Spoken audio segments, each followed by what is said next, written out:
Sa ika-43 taong anibersaryo ng Special Action Force ay buong pagmamalaking ipinagdiriwang bilang pagkilala hindi lamang sa mga tagumpay nito, kundi pati na rin sa mayamang kasaysayan, katapangan, at tapat na paglilingkod ng patuloy na humuhubog sa kinikilalang unit na ito. Sa loob ng 43 taon, nananatiling isa ang SAF sa mga pangunahing operational units ng Philippine National Police na ginagabayan ng disiplina, profesionalismo, sakripisyo at walang patid na dedikasyon sa pagprotekta sa sambayanang Pilipino. Sa bawat hamon ng operasyon, patuloy na pinakita ng SAF troopers ang katapangan, tibay ng loob at kahusayan sa pagtupad ng tungkulin.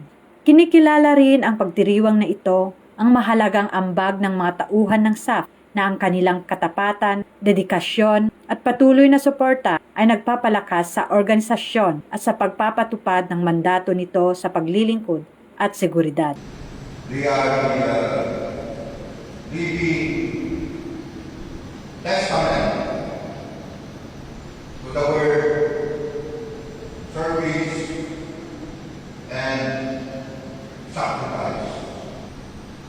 Ang ibinibigay sa atin, law for the moral and welfare of all SAF troopers. May these stories guide us in choosing right or wrong.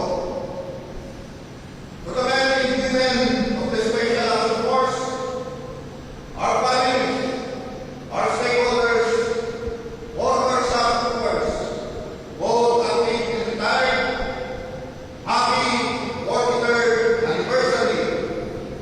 May the force be with us always. Mabuhay ang Philippine National Police, mabuhay ang Special Action Force, mabuhay ang PNP. Para sa bagong PNP, serbisyong mabilis, tapat at nararamdaman. Maraming salamat at again,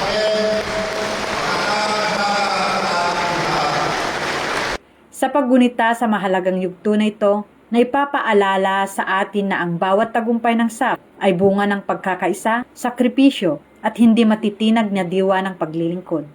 Ang pamana ng unit na ito ay hindi lamang nasusulat sa mga operasyon nito, kundi maging sa buhay na nailigtas at kapayapaang naitaguyod para sa bansa. At mula dito sa tahanan ng inyong tagaligtas, ang Special Action Force. Ako si Patrolwoman Gloria Di Balawag, nagbabalita para sa Police News Network. At ito ang bagong PNP para sa bagong Pilipinas, serbisyong mabilis, tapat at nararamdaman.